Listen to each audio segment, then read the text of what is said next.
भगवान, इस संसार की उत्पत्ति की घटना किस प्रकार घटी?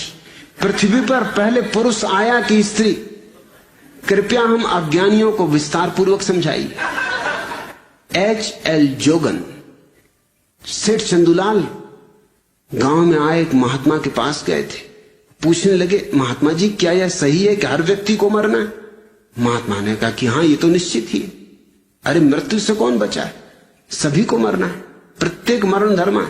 चंदूलाल ने सिर खुजलाया और कहा कि मैं सोचता हूं कि जो व्यक्ति आखिर में मरेगा उसे शमशान घाट कौन ले जाएगा? देख तो कैसे कैसे कठिन सवाल उठते हैं आदमियों के दिमाग। ये बात तो बड़े पते की। इस तरह के प्रश्न तुम पूछते हो कि इस संसार की उत्पत्ति की घटना किस प्रकार घटी। एक बात पक्की समझो कि शिव जी का धनुष मैंने नहीं तोड़ा, मैंने नहीं बनाया ये संसार। मैं पहले ही अपने को अलग कर लेता हूं, नहीं तो लोग तरह तरह के इल्जाम मेरे ऊपर लगाते हैं। कोई यही कहने लगे कि इसी की हरकत, किसी ने उपद्रव किया हो। तो H.L. जोगन, इतना मैं पक्का कह देता हूं, जितना मैं पक्का कह सकता हूं कि मैंने बिल्कुल, मेरा हाथ ही नहीं इसमें, दूर का नाता रिश्ता भी नहीं इसके बनाने में। बुद्ध जिस गांव में आते थे पहले खबर करवा देते थे कि 11 प्रश्न कोई मुझसे न पूछो। उनमें एक प्रश्न ये भी था कि संसार की उत्पत्ति किसने की? पूछे ही नहीं कोई, क्योंकि ये बुद्धुओं के प्रश्न हैं और बुद्ध इनके उत्तर नहीं देते। मेरे दादा मुझसे पूछा करते थे, अक्सर औरों से भी पूछा करते थे, लेकिन जब उन्होंने मुझसे पूछा तो फिर पूछना बंद कर दिया। वो पूछा करते थे कि अक्ल बड़ी की भैंस।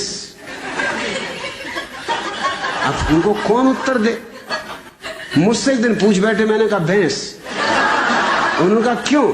मैंने कहा क्योंकि भैंस ये सवाल नहीं पूछती।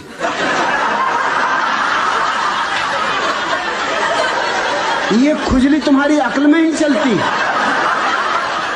भैंस तो बिल्कुल परमहंस दशा में।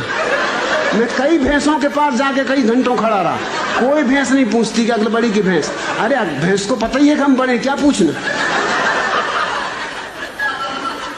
फिर उन्होंने नहीं पूछा।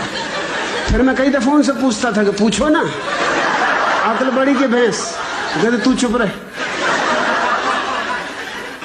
वो मुझे कहीं नहीं ले जाते थे, वो बड़ा सत्संग करते थे, महात्माओं के पास जाते थे। वो जब भी जाए मैं बैठे ही रहता था कि आया मैं भी, कि नहीं तू ले जाने नहीं, तू कुछ ना कुछ उल्टी सीधी बात कह दे। मैंने कहा उल्टी सीधी बातें तुम लोग करते हो, मैं सीधी सादी बात करता हूं। अब तुम ये बात पूछते हो अक्ल बड़ी की भैंस, और मैंने सीधा उत्तर दे दिया कि भैंस, तो तुमको लगता है उल्टी सीधी बातें कर रहा हूं। अरे आने तो, मैं भी तुम्हारे महात्मा को जरा दिखाऊंगा। एक दफा मुझे ले गए, सिर्फ एक दफा ले गए। एक महात्मा के पास गए वो मिलने, मुझे ले गए। महात्मा की उम्र रही हो कोई 30 साल, मेरी उम्र रही होगी मुश्किल से कोई 15 साल, और मेरे दादा की उम्र रही कम से कम 60 साल। महात्मा ने उनसे कहा आओ बच्चा बैठो।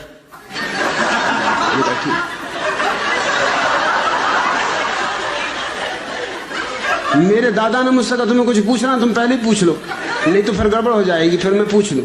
मैंने उनसे पूछा कि बच्चा एक जवाब दो। महात्मा बहुत नाराज हुए, कहने लगे मुझसे बच्चा कहते हो? मैंने कहा तुम मेरे दादा को बच्चा कह रहे हरामजादे, 60 साल की उम्र के बूढ़े को बच्चा कह रहे, 30 साल के तुम हो, 15 साल का मैं हूं, तो कोई गणित में गलती कर रहा हूं? तुम बच्चा नहीं महाबच्चा हो। मेरे दादा ने मुझे फौरन बाहर निकाला, तू जा भैया, तू घर जाओ, कभी मेरे साथ मत आना। क्या बातें पूछ रहे हो? सृष्टि को किसने बनाया? जान भी लोगे तो क्या करोगे? क्या फिर से बनाना है? एक से ही मन नहीं भरा। अरे इतना ही जान लो कि अपना अज्ञान कैसे मिटे। ये जानने से नहीं मिटेगा, ध्यान का दिया जला लो, अज्ञान मिट जाए।